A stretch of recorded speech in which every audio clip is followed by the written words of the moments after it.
everybody, long time no see. It's Chris Eads, known online as Wootini, here with another Gay Gamer video podcast for y'all. So I took a week off because it was the 4th of July holiday and I was not around. So I had to catch up on some movies. I couldn't see Maxxxine when it opened. I had to wait and see it this weekend. And I was kind of disappointed. I have to be honest. It was fine, but I wanted like a big grand finale to the trilogy, and it just was not that. Like, this whole trilogy has been like a stylistic exercise for writer-director Ty West. The first one, X, was like a 70s grindhouse slasher horror movie, like Texas Chainsaw Massacre. Then Pearl was like this Technicolor musical spectacle, but with violence and horror. And now this one is like, it's a sleazy 80s thriller, like body double, you know, complete with Brian De Palma split screen occasionally, and even a Frankie Goes to Hollywood song. The problem is that like the style of it is very cool and it recreates that gritty 80s LA environment, but like I didn't care about anything that was happening. Someone is stalking Maxxxine and she's trying to transition from porn into a legitimate film, and someone's killing the people around her, and like, is she next? Is what's going on? And I didn't care. Like, I didn't care what happened to her. Like, I wasn't rooting for Maxxxine. It was just sort of, things happened and you're like, okay. And then like the ending gets like super ridiculous and I was like, oh really? Okay. So womp womp. That was disappointing. And I know that Ty West has said that he has an idea for another movie. And I'm like, part of me wants to be like, yes, make a fourth one so that you can end it on a high note. And then the other part of me is like, but what if it's even worse? So I don't know how I feel about that. And the other movie that I saw this week and was Longlegs, which I was kind of intrigued by the trailer, but then I found out it's directed and written by Osgood Perkins, who did Gretel and Hansel, which I rather enjoyed. And so I knew it would be at least visually interesting. And sure enough, visually it's fantastic. Just the way it's shot, the framing, the lighting, everything, it's unsettling, and it has you uncomfortable watching it the whole time. You're like, what is going on? Something's wrong. This doesn't feel right. I'm uncomfortable. Is there someone in that shadow? I don't like it. And there were actually some very cool, very creepy visuals of like shadows and things, and there's a certain thing that shows up a couple of times that just gave me goosebumps, and I was like, ooh, so that was great. The story is basically an FBI agent searching for a serial killer. So it's like Silence of the Lambs, but directed by like David Lynch, you know? So it's all super like weird and strange and off. So that was cool. However, it just, and also Micah Monroe is great as the FBI agent. That she's good, but Nicolas Cage is as the psycho. Sometimes he doesn't look like Nicolas Cage, but he sounds and acts like Nicolas Cage. So sometimes it works. Like his introduction at the beginning of the film was super like uncomfortable, and you're like, oh my god, that's messed up. But then as the film goes on, there's some scenes where he is just kind of Nicolas Caging it, and I was like, maybe he's not the best choice for this role. I don't know, because it's a little distracting. But my real problem with it is that like the ending just fell flat. They're like, it explains too much, and what it explains isn't that interesting, and it's sort of like, at the end, I think is supposed to be like super fucked up and messed up, and you're supposed to be like, oh god, that was fucked up. The problem is that because it's more visual, like with Maxxxine, I didn't necessarily care about these characters. So when the fucked up things happen, I'm not emotionally invested in them, so I didn't really care and feel, oh no, that was fucked up. You're just sort of like, okay, that happened, you know. So that was disappointing. And it did get a little overhyped as the scariest movie of the year and all that, which it is disturbing and uncomfortable to watch, but it's not like scary and terrifying, and it didn't like leave me having nightmares or anything, so whatever. So that was a disappointing week at the movies. Womp womp. As for games, when I went to visit my family for the 4th of July weekend, I was very excited to play Animal Crossing with my nieces because they got a Switch for Christmas, and the first thing they wanted was Animal Crossing. And my sister was like, hey kids, don't worry, you'll get it, maybe, eventually, soon. And sure enough, I gave them Animal Crossing for Christmas, and they were super delighted and immediately wanted to start playing it. And we're like, well, we have to eat dinner and stuff, but well, whatever.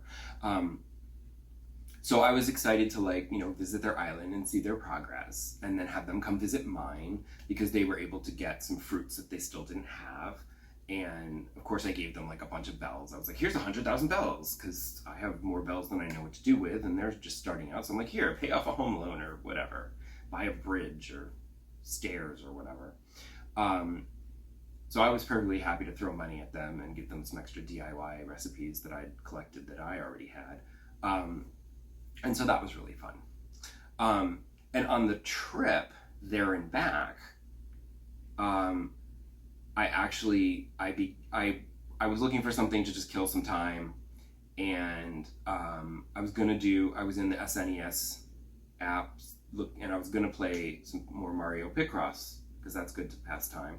But then I was like, wait, I could play Breath of Fire, a nice old school RPG, and because they have Breath of Fire and Breath of Fire 2, so I was like, let's try that, and it was delightful to play. It was a great time killer. I played it like all the way up there, and then I played it all the way home. The trip went by like that because I was just playing Breath of Fire the whole way. I did have to look up a walkthrough because, you know, it didn't come with a manual like it would have back in the day when you buy the cartridge in the store. So, because a lot of the menus are like symbols and pictures, and I'm just like, what does the dumbbell mean? I don't understand. What does that do? So I had to like go find an old GameFAQ walkthrough so that I could, like, you know, I could actually know what the things were that I was doing, so I could actually play the game. But it's fun, and it's a good time waster. It's very simple, you know, because it's literal old school RPG action. I like it. Nice turn-based. The story is relatively simple. The graphics are nice. There's some nice impressive graphics for the 16-bit era. The only thing is that I just don't know when I'm actually going to play it. I mean, it does look better on the Switch screen than on your big TV, the pixels. So I'm like, I don't travel as much as I do anymore, so I'm not really going to be playing my Switch portably as much as I would have back in the day. So I'm not really sure how often I'm going to actually play Breath of Fire, so it might take me quite some time to complete, playing it like once a month or whatever. And then, of course, while I was away, when I came back, I had to do some catch-up with Disney Dreamlight Valley because I wanted to finish the Inside Out 2 event before it ended. Because I was wrong. You might recall in a previous episode, I was like, oh, this is really simple. Like, who cares? It turns out I was wrong. You're not just collecting the trophies. You're also collecting cakes from different realms, and you're collecting hockey equipment from Mickey's house and Goofy's house and Merlin's house. So I'm like, oh, you gotta collect all this stuff. And then you finish multiple pictures, and I'm like, okay. The game doesn't really tell you this. I had to go look it online, and that's not great, but that's what Disney Dreamlight Valley does. They don't always tell you how to do things. It's a little frustrating. But I did eventually, I got a little frustrated also because one of them, the hockey equipment, I kept going every day. I would go and I would like find all the hockey equipment, and they would always be coins. And there was still one picture left. There was still one piece left of that picture puzzle. And I'm like, why am I getting coins? Like, I understand after you get the puzzle piece, you'll get coins. But every day you should get another piece of the puzzle. But I just kept getting coins. And I was like, what the F? What the F? For days, I was just getting coins. And I eventually messaged a friend of mine. I was like, did you finish it? because mine seems to be bugged. And he's like, oh yeah, I finished it. What's the problem? And I was like, I can't get another puzzle piece. It's all coins. What the hell? And then, of course, the next time I play, it's like the game heard me, and I got the final puzzle piece, and I finished that, and I got the other reward. And then it just became, okay, get as many as you can so that you can collect 200 items in total and get the final reward, which is just a stupid statue, but it was one of the funnier parts of the movie, so I'm like, okay, fine. And I got a little frustrated with that because one of the trophies spawned just inside of Scrooge's store, like right by the door. So you couldn't actually pick it up because as you approached it, pressing X would make you exit the store, not pick up the trophy. And it wouldn't respawn. The next day it was still there. And I was like, ah! And for whatever reason, the day after that, it was gone. And I was like, okay, yay. So they do respawn, I guess. But I was able to finish it, and I got my statue, and I put it up, and was probably just for a little while. And now I need to focus on finishing the Star Path. I am close to the end because I'm on the final screen of rewards, but also the duties are getting a little more time consuming. It's like, craft 2 balloon arches. I'm like, oh, just 2? That's super easy. Oh no, wait. To craft a balloon arch, you need like 60 different colored flowers. That'll take a time. So, picking a lot of flowers right now. But I think I still have another month. I think it ends in mid-August. So I should be able to complete it. No problem. Fingers crossed. But I have been spending a lot more time on Disney Dreamlight Valley. So I haven't been playing as much Star Wars Jedi Survivor as I would have. Also, the reason is because I finally decided to go and get to the top of the tower, and I got all the way to the Dagongera boss fight, and I was just like, it's almost time for dinner, but let me just try it and see how hard it is, and then I can do it again tomorrow. It wasn't that hard. I mean, it was not easy. I used a lot of my stim packs to stay alive long enough to complete the fight, but I did do it in one try. So I was very pleased with that. And then I was like, okay, great. And I went back to the saloon, and I'm like, yay, we have the compass. And I like talked to some people, and I got some new stuff, new conversations. And to my surprise, when I talked to Cage, she's like, oh, hey, there's a new bounty hunter. I'm like, finally, a new bounty hunter hint. And so I went and took care of that one. And then I think she gave me another one that I went and took care of. And then there was one that was on Jeddah. And I'm like, well, I have to go to Jeddah for the story, so I'll just do that bounty hunter while I'm there.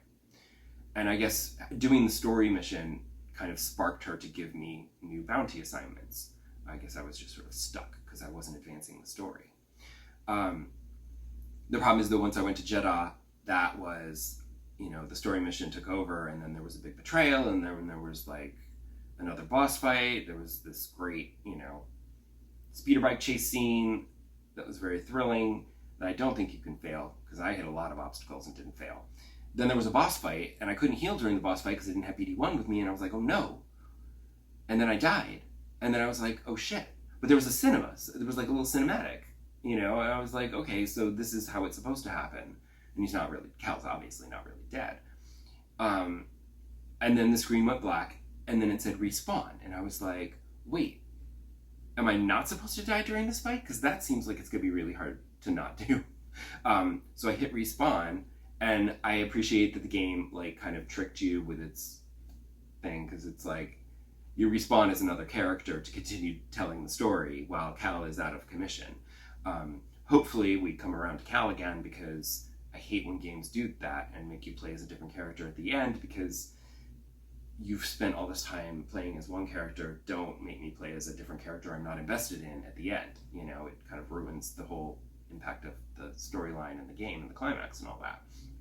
But yeah, I feel like I'm very near to the end. The only thing is I'm like, I want to be able to finish the bounty hunting before I actually wrap up the story, because as you know, I've said this a bunch of times, I like to finish everything that I want to finish. Not everything, because I can't do everything. It's tedious. But everything I want to do, I like to do before I end the story. Because once the story ends and the credits roll, that's the end. I want to shut it off and move on to another game. I don't want to have the story end and the credits roll, and then I've got to go back and do like another 4 or 5 bounty hunters just to wrap that up, because I do want to finish that, and that's just gonna. And then it's like, okay, now the story's over again, and it just sort of it kind of lessens the impact of the end of the story, if that makes any sense. So that's enough for this week. It's been a very long episode. I want to stop now before I waste more of your time. So come back again next episode, and I'll probably have finished Star Wars Jedi Survivor, and I'll talk about some other stuff too. Bye!